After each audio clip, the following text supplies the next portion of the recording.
2020년 12월 23일 새벽 예배를 하나님 앞에 올려드리겠습니다. 다 함께 기도하겠습니다. 좋으신 하나님 아버지, 감사합니다. 이 새벽에도 저희들을 깨워주시고 주님 앞에 불러주셔서 감사합니다. 말씀과 기도와 찬양으로 주님 앞에 또 이렇게 새로운 하루를 시작합니다. 하나님 아버지, 이 시간 성령께서 우리의 마음 가운데 빛을 비추어 주시고 오늘 하루를 또 힘있게 살아갈 수 있는 귀한 은혜를 부어 주옵소서. 시종을 주께 맡겨드리며 예수님의 이름으로 기도하옵나이다. 아멘. 찬송가 112장 그 맑고 환한 밤중에 함께 찬양 올려드리겠습니다.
새벽에 우리에게 주시는 하나님의 말씀은 누가복음 1장 26절로 38절까지의 말씀입니다.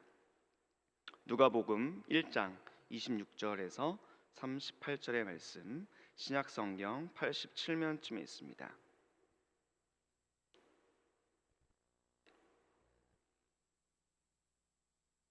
이제 누가복음 1장 26절에서 38절의 말씀을 받도록 봉독하겠습니다.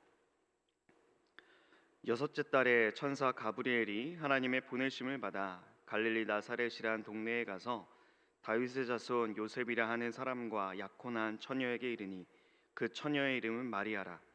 그에게 들어가 이르되 은혜를 받은 자여 평안할지어다. 주께서 너와 함께 하시도다 하니 처녀가 그 말을 듣고 놀라 이런 인사가 어찌함인가 생각하매 천사가 이르되 마리아여 무서워하지 말라. 내가 하나님께 은혜를 입었느니라. 보라 내가 잉태하여 아들을 낳으리니 그 이름을 예수라 하라. 그가 큰 자가 되고 지극히 높으신 이의 아들이라 일컬어질 것이요 주 하나님께서 그 조상 다윗의 왕위를 그에게 주시리니 영원히 야곱의 집을 왕으로 다스리실 것이며 그 나라가 무궁하리라. 마리아가 천사에게 말하되 나는 남자를 알지 못하니 어찌 이 일이 있으리이까.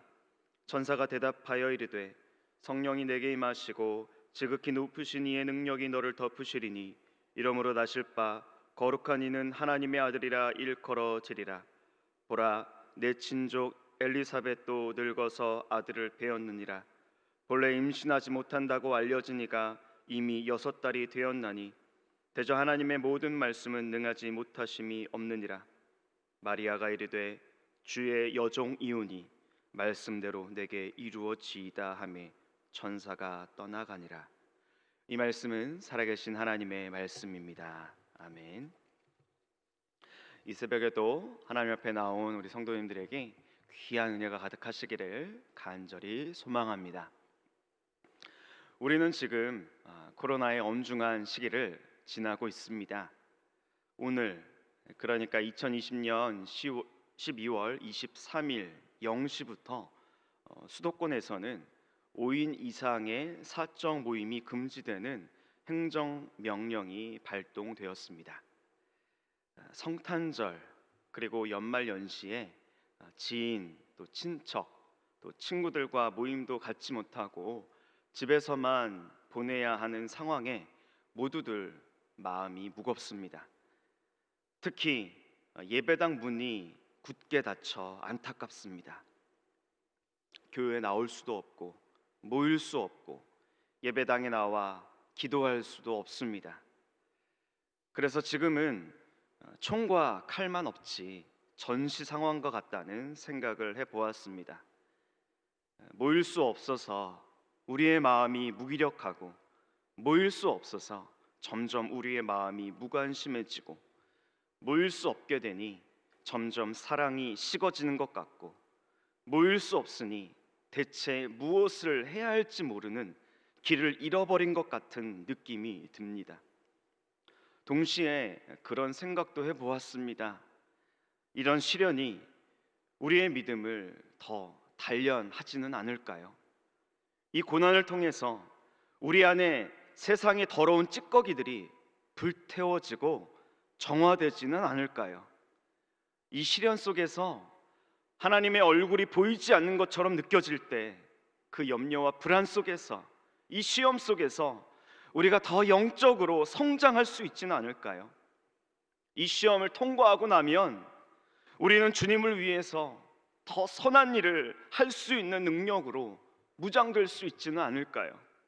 간절히 바라기는 코로나 팬데믹이라는 이 시험을 잘 통과하시는 모든 성도님들이 되시기를 간절히 소망하고 기도합니다. 오늘 본문을 보니 어떻게 보면 하나님이 주신 엄청난 시험이라는 이 상황에 전혀 상반된 반응을 보였던 두 사람이 나옵니다. 바로 사가랴와 마리아였습니다. 사가랴는 예루살렘 성전을 섬기던 제사장이었습니다. 그는 웅장한 성전에서 화려한 제복을 입고 제단을 섬기던 제사장이었지만 안타깝게도 그는 신실하지 못했습니다. 하루는 제단에서 제사를 드리는데 천사 가브리엘이 그를 찾아와서 그의 아내 엘리사벳이 아들을 잉태하여 낳을 것이라는 이야기를 전해 주었습니다. 그러나 이미 그의 아내는 나이가 많이 들어서 늙어서 임신을 하기란 불가능한 상황이었습니다. 그래서 누가복음 1장 18절에서 그는 이렇게 대답을 합니다. 내가 이것을 어떻게 알리요? 내가 늙고 아내도 나이가 많으니이다. 사실 이것은 불신앙에서 비롯된 말이었습니다. 그러자 가브리엘 천사가 이렇게 대답을 합니다. 나는 하나님 앞에 서 있는 가브리엘이라. 이 말이 무슨 의미입니까? 내가 지금 너에게 전하는 이 메시지는 하나님으로부터 온 메시지다. 그래도 믿지 못하겠느냐? 그런 말입니다. 그래서 사가랴는 불신앙에 대한 벌로서 그날부터 아들 세례 요한을 출산하는 날까지 말을 못하는 언어 장애인으로 지내게 됩니다. 그 후 천사 가브리엘은 북쪽 갈릴리의 가난한 나사렛 소녀 마리아를 찾아갔습니다. 천사는 마리아에게 예수님의 탄생에 관한 수태고지를 전해 주었습니다. 그러자 깜짝 놀란 마리아가 질문을 합니다. 34절입니다. 나는 남자를 알지 못하니 어찌 이 일이 있으리이까? 앞서 사가랴와 비슷한 질문이지요.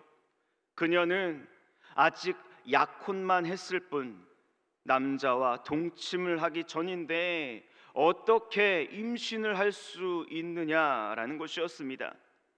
그러자 천사가 대답을 합니다. 35절 말씀입니다. 성령이 내게 임하시고 지극히 높으신 이의 능력이 너를 덮으시리니. 여기서 덮다로 번역된 헬라어 단어는 창세기 1장 2절에 하나님의 영은 수면 위에 운행하시니라 해서 운행하시다라는 이 단어와 같은 말입니다. 즉 하나님의 초자연적인 이 기적이 마리아 위에 임할 것이다 라는 그런 의미입니다. 그러자 마리아가 믿음으로 응답합니다. 38절입니다. 주의 여종이오니 말씀대로 내게 이루어지이다. 아멘. 이렇게 성경은 사가랴와 마리아를 대조해서 보여줍니다. 사가랴는 남성 제사장이었고 마리아는 여성 소녀였습니다. 사가랴는 수도 예루살렘에서 살았고 마리아는 가난한 나사렛 시골 동네에서 살았습니다. 사가랴는 유대교 지도자로서 성경 말씀에 능통했지만 마리아는 글도 모르는 무학자였습니다. 그러나 사가랴는 하나님의 이 말씀에 불신앙으로 반응했지만 마리아는 믿음으로 반응했습니다. 사가랴는 불신의 본보기였던 반면에 마리아는 제자의 본보기였습니다. 우리 교회에서 진행하는 이 성경 공부인 이 가스펠 프로젝트, 이 성경 공부 교재 이 본문에 대한 설명이 있어서 제가 인용해서 읽어드리겠습니다. 이런 내용입니다. 이 당시 마리아는 아마 10대 소녀였을 것입니다. 그런 그녀에게 하나님께서 그녀를 통해 위대한 약속을 이루기 위해 자신을 사용하실 것이라는 이야기를 들었습니다. 하나님의 종으로서 주님의 뜻에 순종하는 마리아의 모습은 우리에게 모범이 됩니다. 우리도 살면서 하나님의 부르심에 순종해야 할 때가 있음을 알아야 합니다. 값비싼 대가를 치르더라도 순종해야 하는 순간 말입니다.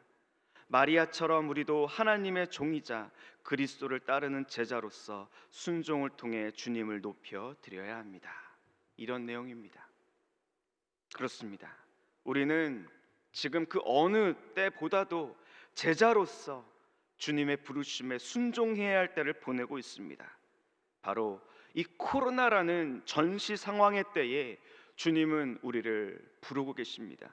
각자 고립되어 있는 것처럼 보이는 이때, 누가 내 곁에서 나를 붙잡아 주지 못하는 것처럼 느껴지고 있는 지금 이때 오히려 우리는 더 신실하게 주님께 엎드려 기도해야 하고, 이 힘든 때에 오히려 우리는 더 말씀을 읽고 더 말씀을 쓰고 더 말씀을 묵상하고 더 말씀을 연구하고 더 말씀을 듣기에 힘쓰고 암송하기에 힘써야 할 줄을 믿습니다.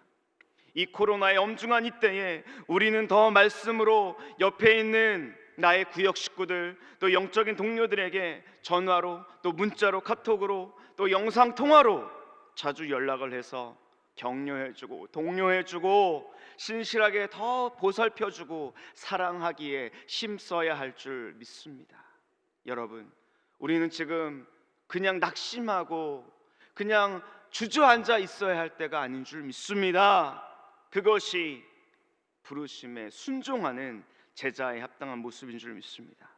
이렇게 부르심에 신실하게 믿음으로 순종하는 마리아처럼 우리 역시 주님 앞에 신실하게 응답하며 나아갈 수 있게 되기를 간절히 축복하고 간절히 소망합니다.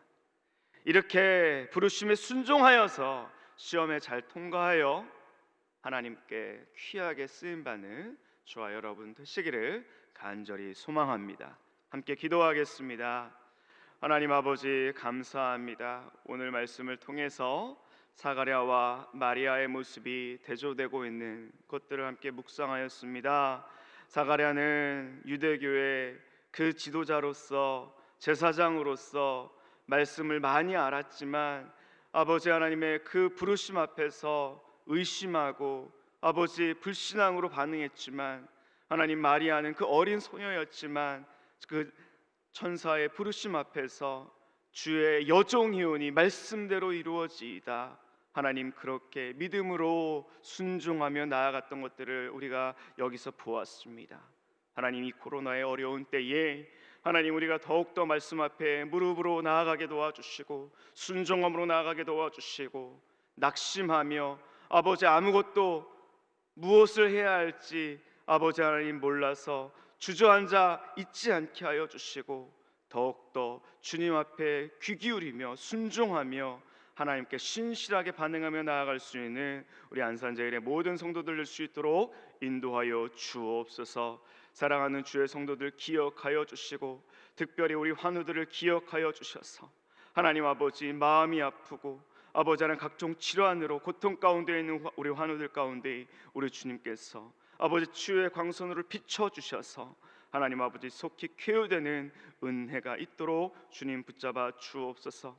하나님 아버지, 특별히 아버지 하나님 코로나로 인해서 아버지 하나님 온 나라가 신음하고 있습니다. 하나님 아버지 속히 백신이 개발되게 하시고 아버지 하나님 백신이 아버지 속히 아버지 하나님 잘 아버지 하나님 수입될 수 있도록 인도하여 주셔서 하나님 아버지 모든 두려움과 어려움으로부터 아버지 하나님 이 나라의 이 백성이 구원받을 수 있도록 주여 축복하여 주옵소서. 아버지 하나님, 성탄절이 되었지만 아버지 하나님 함께 모여서 예배드릴 수 없는 안타까움 가운데 있습니다. 아버지 하나님 온라인으로 예배드리는 가운데서도 아버지 하나님 각 가정에서 처소에서 예배드릴 때에 하나님 아버지 성령께서 찾아가 주시고 성탄의 기쁨이 아버지 각 가정마다 아버지 하나님 가득할 수 있도록 붙잡아 주시옵소서. 하나님 아버지, 안산제일재단을 붙잡아 주시고 아버지 하나님 특별히 우리 원로 목사님 늘 신앙의 강건함으로 붙잡아 주셔서 하나님 아버지 어느 곳에 있든지 아버지 어느 곳에서 아버지 말씀을 증거하시든지 하나님 아버지 주께서 늘 지켜주시고 붙잡아 주시옵소서. 아버지 담임 목사님 늘 영육간의 강건함으로 붙잡아 주시고 교회를 이끌어 가실 때에 하나님 아버지 늘 성령 충만함으로 역사하여 주옵소서. 하나님 아버지, 이 새벽에도 각자의 처소에서 주의 이름을 부르며 아버지 기도하며 나아가는 우리 성도님들을 붙잡아 주시고 아버지 하나님 새벽에 도우시는 하나님의 은혜를 경험하는 이 새벽 될 수 있도록 주여 역사하여 주옵소서. 감사와 찬양을 드리며 예수님의 이름으로 기도하옵나이다. 아멘. 하늘에 계신 우리 아버지, 아버지의 이름을 거룩하게 하시며 아버지의 나라가 오게 하시며 아버지의 뜻이 하늘에서와 같이 땅에서도 이루어지게 하소서. 오늘 우리에게 일용할 양식을 주시고 우리가 우리에게 잘못한 사람을 용서하여 준 것 같이 우리 죄를 용서하여 주시고 우리를 시험에 빠지지 않게 하시고 악에서 구하소서. 나라와 권능과 영광이 영원히 아버지의 것입니다. 아멘.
감사합니다.